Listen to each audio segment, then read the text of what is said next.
안녕하세요. 안녕하세요. 안미연 변호사입니다. 네, 잘 부탁드릴게요. 네, 열심히 해보겠습니다. 근데 오늘 주제는 우리 안 변호사님이 좀 이해하기 힘든 주제. 무슨 주제죠? 네, 오늘은 수면 이혼에 대한 주제를 한번 정리를 해봤는데요. 저도 이해를 합니다. 제 이해할 수 있어요. 주변에서 여러 가지 사연들이 있기 때문에.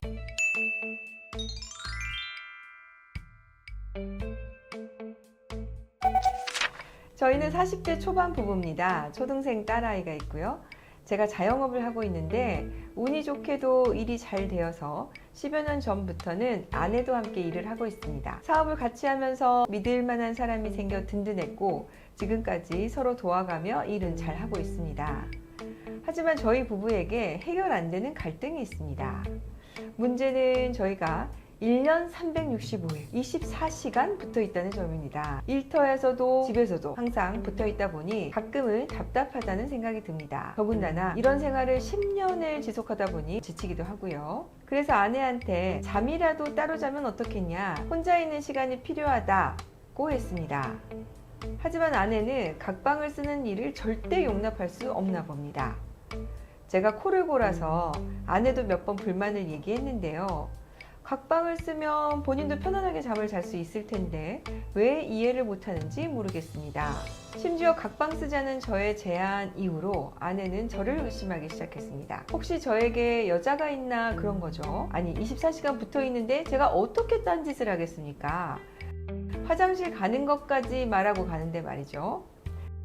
아내는 각방을 쓰는 게 이혼 사유가 될 수 있다는 말까지 하면서 절대 안 된다는데요. 부부 각방이 부부 생활에 정말 나쁜 걸까요? 이혼 사유가 되는 걸까요? 이렇게 질문을 주셨습니다.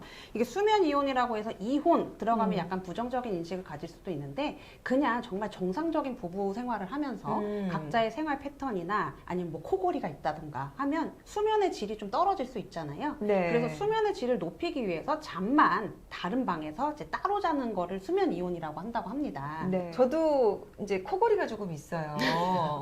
근데 이제 이게 노화의 증상이랍니다. 제가 수면센터까지 가가지고 검사를 해봤어요.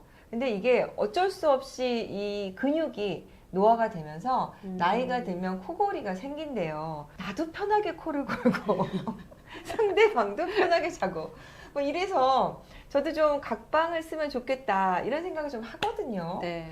사실은 지금 이제 코골이 때문에 각방을 쓰자는 것은 아니었고 본인이 좀 자기만의 시간을 갖고 싶은 이런 것 때문에 각방 제안을 하셨다고는 하는데 어떨까요? 이런 각방을 쓰자고 하는 제안, 뭐 각방 생활, 이게 이혼 사유가 될 수 있을까요? 이 혼인관계가 파탄됐다라는 사실을 이제 재판부에 알리기 위해서 주로 쓰는 게 별거 중입니다. 그리고 한 집에 살지만 각방 생활을 하고 있고 뭐 말 한마디 섞지 않고 있습니다. 뭐 이런 주장들을 꽤 많이 하는데요. 각방 생활에 대해서 뭐 민법상 재판상 이혼 사유로 규정되어 있는 것도 아니고요.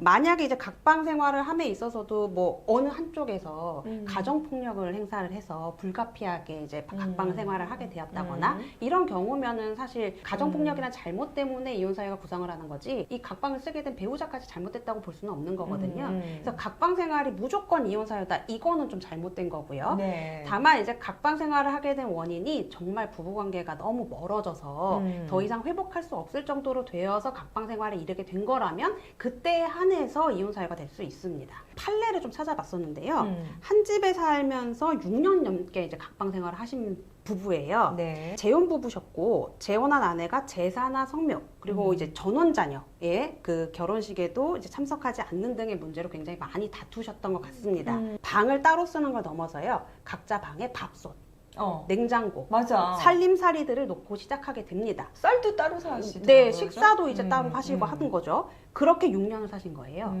근데 그렇게 6년 넘게 각방 생활을 이어오다가 이 남편분이 쓰러집니다. 몸이 아파서 병원에 입원한 상태에서 문병을 오시질 않아요, 아내분이. 오히려 남편이 쓰던 방을 남한테 임대를 해줍니다. 설마? 네. 판사님이 두 사람은 6년간 한 집에서 공존했을 뿐이고 실제로 혼인 생활을 영위한 바 없다. 앞으로도 이 부부의 혼인 관계가 회복될 가능성은 희박하다라고 해서 이혼을 원하는 남편의 손을 들어줬습니다. 각방 생활, 부부관계 뭐 악화시킬까요? 아니면 장점도 있을까요?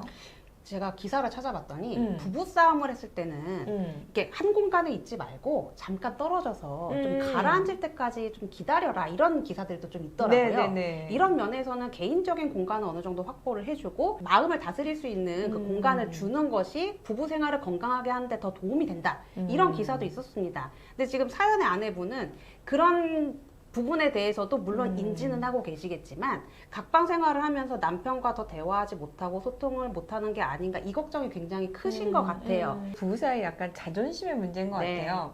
내가 먼저 각방 쓰자고 했으면 괜찮은데 내가 말 안 했는데 네가 말하면 안 된다고 또 이런 것도 있지 않겠어요, 심리적으로. 네. 1년 365일 24시간 화장실 가는 것까지 한다고 한다면 힘들지 않을까요? 좀 지칠 수도 있죠. 네. 떨어졌다 붙었다 떨어졌다 좀 붙었다 해야지. 그것도 좀 뭔가 삶에 이런 윤기도 생기고 활력이 생기는 거지. 둘 사이에 큰 문제가 없다면 한번 이렇게 좀 해보자 하고 제안을 받아들이는 것도 나쁘지 않지 않을까 그런 생각이 듭니다.